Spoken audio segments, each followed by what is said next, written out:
Hi, my name's Keith, and today what I'm going to talk about is pagan holidays. So, as a believer, you're not supposed to celebrate pagan holidays. And for those who don't know what pagan means, it's of man, traditions of men. So, if the day is not in the Bible and you're following God or you're Christian, you're not supposed to follow those days. So, I picked a few days out, and what I'm going to do is I'm going to talk about them.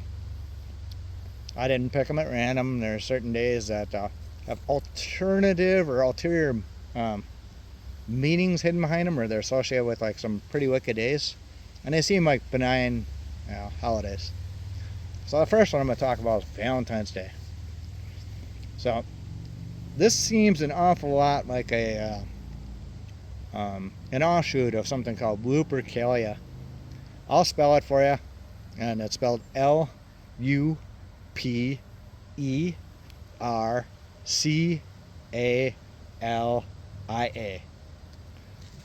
The reason I mention that is because I did a Google search on this. Now, I got my research or my information from two websites. One was Wikipedia, and the other one was History.com. So I just typed that word in, and I did a search, and I scrolled to those two websites. So this was a Roman holiday. It's pretty wicked.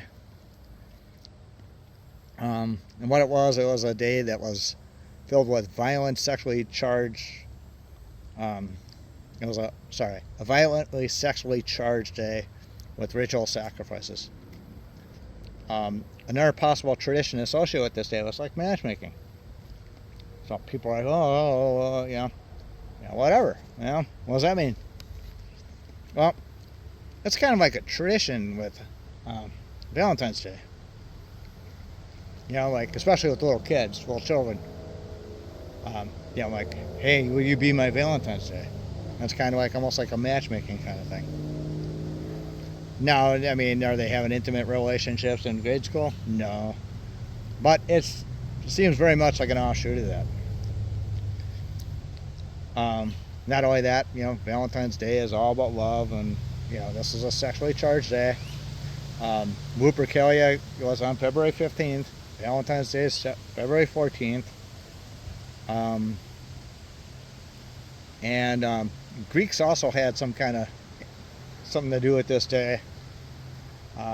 Didn't fully explain it, but they attributed the day to the god Pan.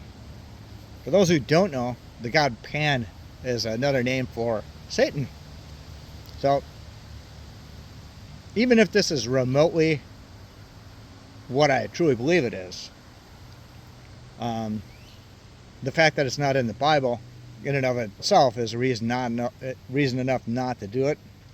But if this day is actually, attributed to Satan, because it sure, it looks like a duck, acts like a duck, walks like a duck, it might be a duck. Yeah, I mean, I don't think I'd be partaking in this wicked day. So if you're partaking in the traditions of this day, whether you know it or not, you're actually, paying homage to Satan or, even some alternative god, which you're violating God's first commandment. So that's what I'm saying. I'm bringing these days up because they're pretty wicked in them of themselves, And that's the reason why a lot of people will not, be rewarded by God, The next day I'm going to talk about is called Halloween. Now this is of Scottish Gaelic origin. It also goes by the name of Samhain. So the celebrations of Samhain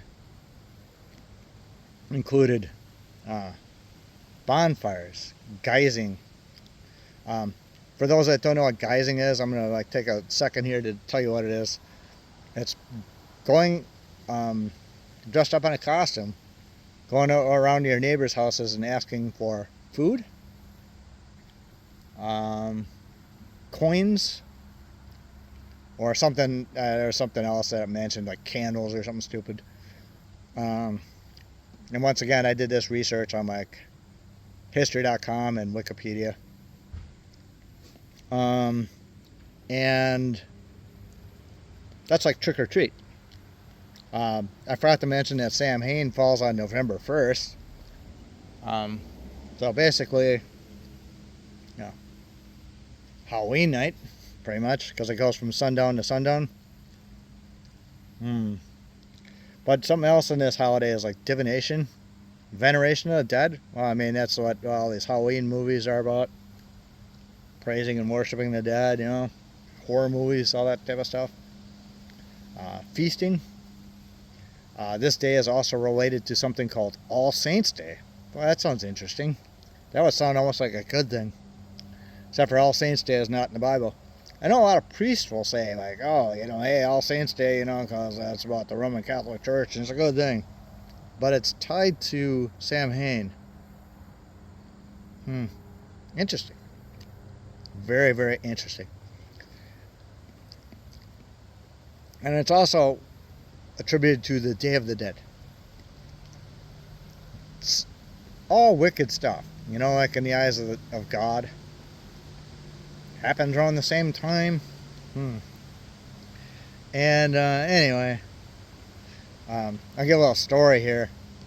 Early on in my career as a firefighter, I used to hear stories out of, like, you know, different fire departments, and one of the departments I heard stories of was Detroit. Actually, as a young firefighter, I thought about going to Detroit because I thought this would have been kind of fun. You know, like, you know, you're a young firefighter, you want to go to, you know, fires, and that's what you want to do, man. You're full, like, pardon the expression, piss and vinegar, and you want to do your job, you know. So I actually thought about going to Detroit on Halloween night, you know, because they do ride-alongs. I think they'd actually let you go fight fires with them. I think you just had to bring your gear or something. But whatever. Little side note. But anyway, on Halloween night in Detroit, what they called that day was, what's so big about that day is they'd have all kinds of arson fires. And these people were burning their city to the ground. And they called it Devil's Night. Yeah, should any Bible follower or any Christian pay homage to a day that is referred to as Devil's Night? I would say no. Pretty wicked stuff, man. Anyway, the next day, or holiday I want to talk about, is something called Saturnalia. So this was a festival that started in middle of December. And it was eventually expanded to like 7 days, so it ended on like December 23rd. And what this feast included, or festival, was gift giving, feasting. Also had wreaths and candles.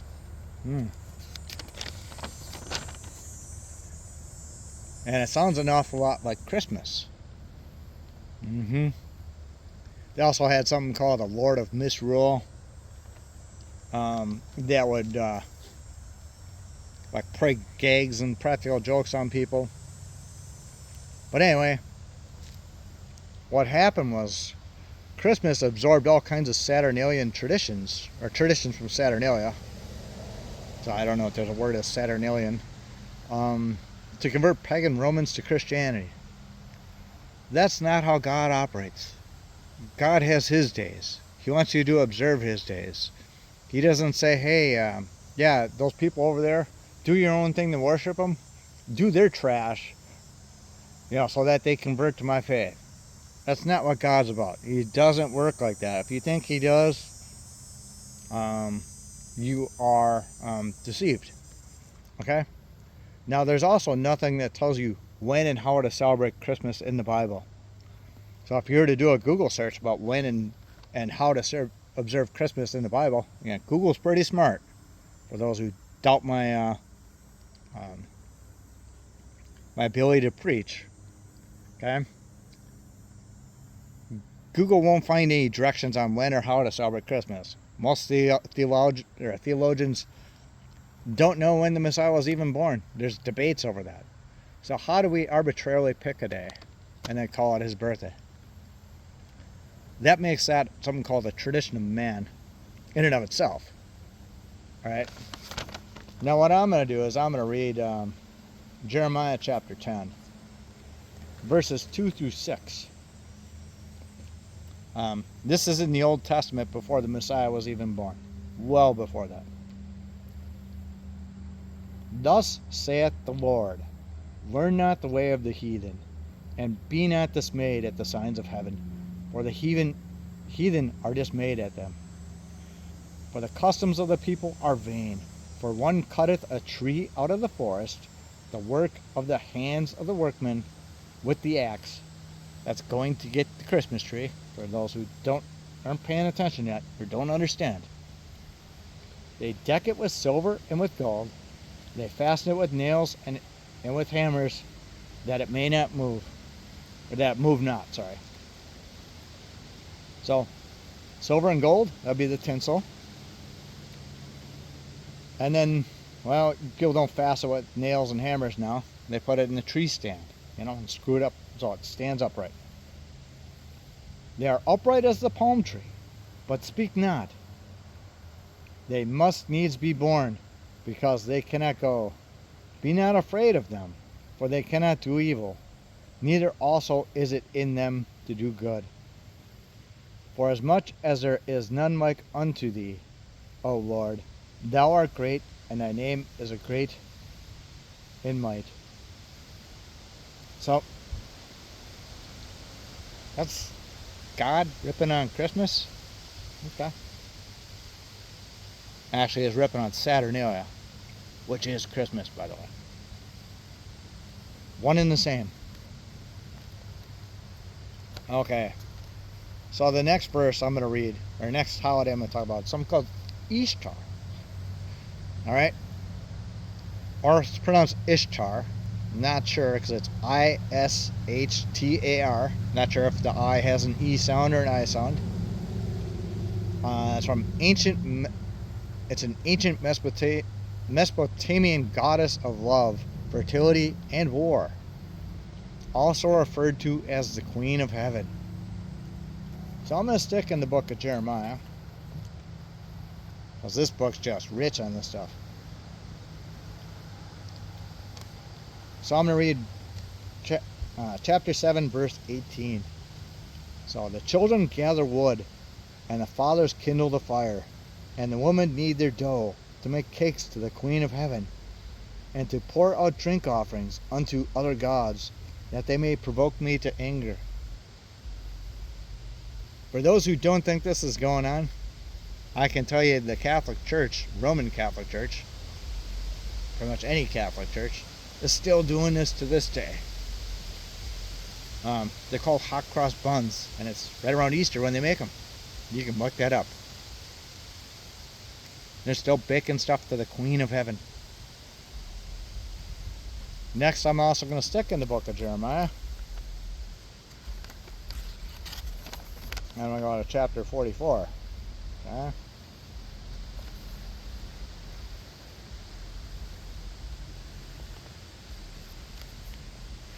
And I'm going to go verses 15 through 19 in chapter 44. So, Then all men which knew that their wives had burned incense unto other gods, and all women that stood by,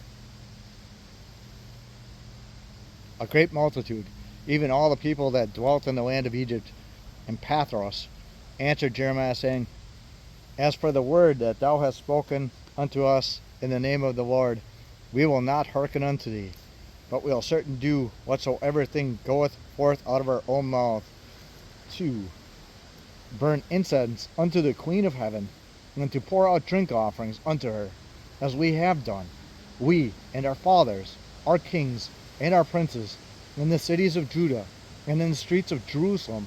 For then had we plenty of victuals, and were well, and saw no evil. But since we left to burn incense to the Queen of Heaven, and to pour out drink offerings unto her, we have wanted all things, and have been consumed by the sword and by the famine. And when we burned incense to the Queen of Heaven, and poured out drink offerings unto her, did we make her cakes to worship her, and to pour out drink offerings unto her without our men. Okay? So these people were worshiping Ishtar. So it has nothing to do with God. That's actually like Easter, because it was a spring feast. And anyway, what they did for this feast was, since it was a goddess of fertility and love, they'd take eggs and they'd dye them in blood. Sounds like Easter eggs. Also, bunny rabbits are a symbol of fertility. There's no mention of either of these things in the Bible. It's like anything you're supposed to have as symbols or any of that stuff. So, little bit about it. Now you know where your bunny rabbits and dyeing your Easter eggs comes from, because it's not from God. There's nothing in the Bible commanding you to do any such thing. Now what I'm going to talk about is how these people calculate the day of Easter, because there's nothing in the Bible on how to do that. So they go, they take the spring equinox, right?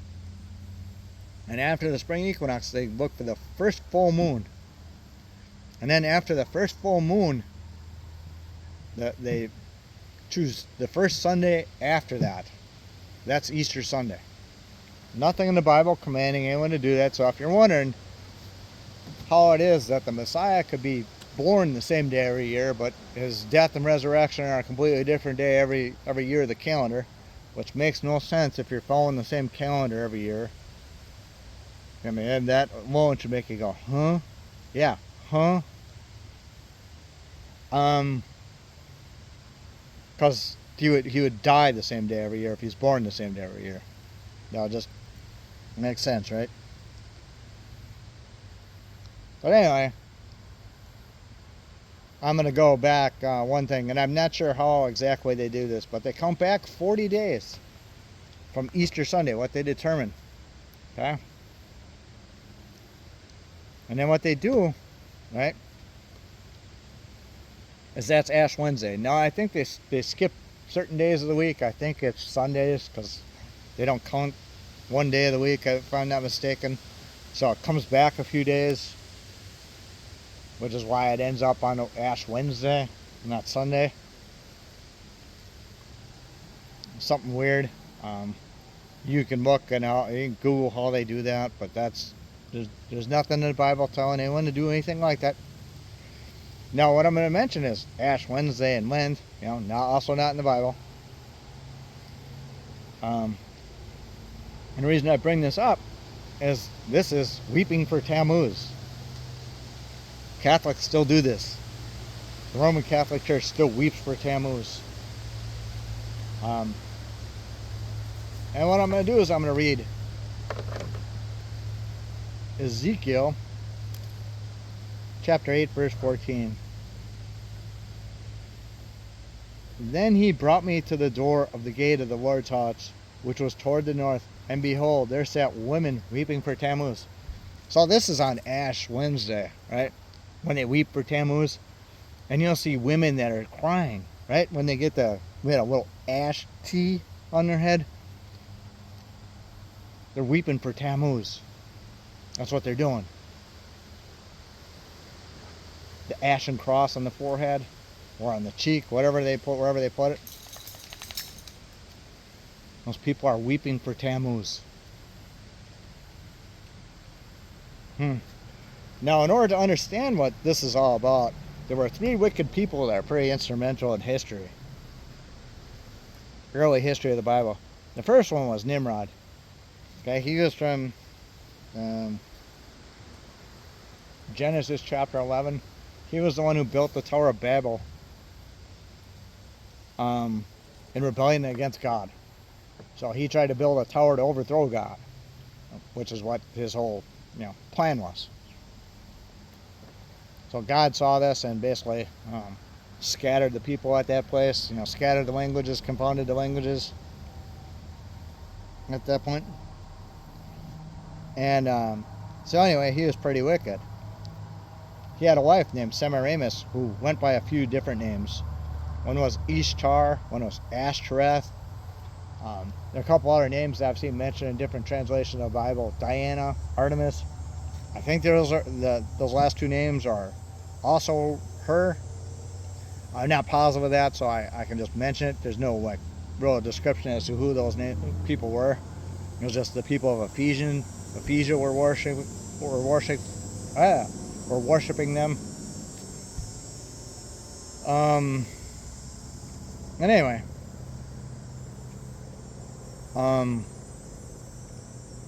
like I said, I have no conclusive proof that that was her. So anyway, long story short, Nimrod ended up passing away, and his wife Semiramis, ascended into power, and she wanted to keep her power. So what she did was, she ended up getting pregnant after Nimrod died, and she said it was caused by Nimrod, after his death, like a divine thing, right? So then she gave birth to a son, and her son's name was Tammuz, which she claimed was Nimrod reincarnated. And she became known as Ishtar, or Ashtoreth, the Queen of Heaven. So a bunch of people are worshiping stuff that are, really paying homage to these people. You can look up when their date of Nimrod's birthday is. It points to December 25th. What a lot of research I've done concludes. So you're worshiping Nimrod, Ishtar, and on Easter, or Semiramis, and you're also worshiping Tammuz on during Lent. So I'm going to go to a different verse, a different book of the Bible. I'm going to read Ecclesiastes 1:9.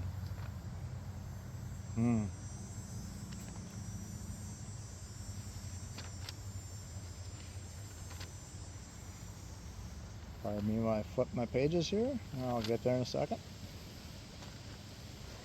All right.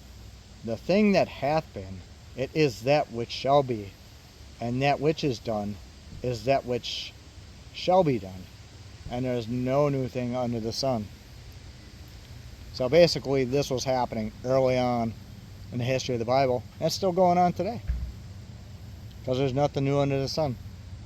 It's just people don't understand that, someone slapped Jesus' name on it, and they said that's worshiping the Most High. Okay, all right. You say so, Doc.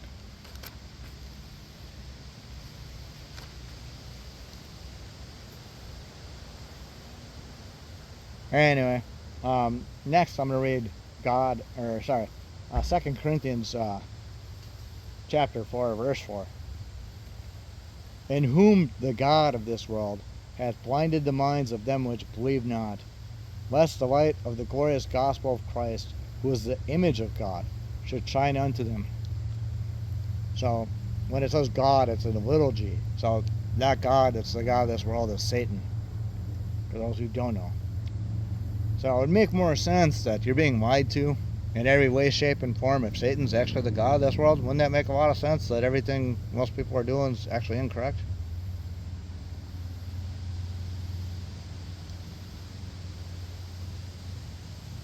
Next, I'm going to go to Matthew chapter 7. I'm going to read verses 13 and 14. Actually, and 15. Sorry, I'm going to go 13, 14, and 15. Enter ye in at the strait gate, for wide is the gate, and broad is the way that leadeth to destruction, and many there be which go in thereat. Because strait is the gate, and narrow is the way, which leadeth unto life, and few there be that find it. Beware of false prophets, which come to you in sheep's clothing, but inwardly they are ravening wolves. All right. So most people are doing it wrong. You didn't catch that. That was the Messiah talking, by the way. That's part of the Sermon on the Mount. But next I'm going to just recite John chapter 1, verse 1, because this verse is super, super, super, super, super important, right? In the beginning was the Word, and the Word was with God, and the Word was God. So basically, God is the Word, is inspired by all the prophets. And he inspired all the prophets through the Holy Ghost to speak as they were, led to speak. And so that means every word of the Bible is God talking to you. It means you should know it. You should read it. If you don't know it, you can't tell if you're being lied to. Next, I'm going to go to Matthew chapter 15. I'm going to read verses 8 and 9. This people draw nigh unto me with their lips, with their mouth, and honor me with their lips, but their heart is far from me. But in vain they do worship me, teaching for doctrines the commandments of men. So, there's nothing in the Bible telling you to do Christmas. There's nothing in the Bible telling you to do Halloween, All Saints Day. There's nothing in the Bible telling you to do Mother's Day, Father's Day. I even know those days would kind of be close. You're supposed to honor your parents every day of the year, not just one. There's nothing telling you to celebrate the 4th of July, Thanksgiving, or any other day, even if you think you're saying Jesus, Jesus, Jesus on it. Nope. It's not how it works. You don't get to twist things into your own little spirit in your own little world. You worship as God commands you, So I'm just going to read a few verses of Leviticus chapter 23. This is in the Old Testament where most people don't turn. So I'm going to start at verse 4. I'm going to go through verse 6. These are the feasts of the Lord, even holy convocations, which ye shall proclaim in their seasons. Sounds kind of important, right? Pay attention. In the 14th day of the first month at even is the Lord's Passover. Alright, so Passover is one of God's feast days. And on the 15th day of the same month is the feast of unleavened bread unto the Lord. 7 days you must eat unleavened bread.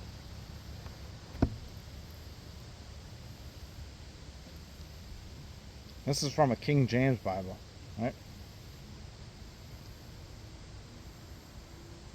God's feasts are Passover and the Feast of Unleavened Bread. And it keeps on going because this whole chapter is about other feast days, but I'm stopping there so I don't read, a whole bunch of stuff and go over people's heads. So those are the days that he commands you, and he gives you timeline, he gives you directions on how to do them. There's more directions about Passover in Exodus chapter 12. There's more stuff, if you keep reading. It talks about like other things you're supposed to do. So anyway, yeah. People follow traditions of men and don't even know what God commands them to do. I'm going to read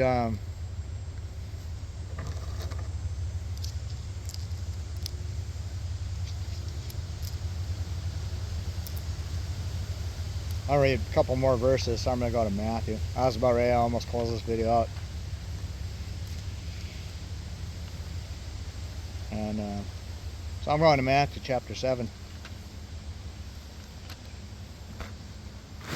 I've read these a couple times, so I'm going to read verse 21 through 23. Not everyone that saith unto me, Lord, Lord, shall enter into the kingdom of heaven, but he that doeth the will of my Father which is in heaven. Many will say to me in that day, Lord, Lord, have we not prophesied in thy name? And in thy name have cast out devils, and in thy name done many wonderful works. And then I will profess unto them, I never knew you. Depart from me, ye that work iniquity. Iniquity is another word for sin. So if you're worshiping the wrong days, you're worshiping other gods in God's name,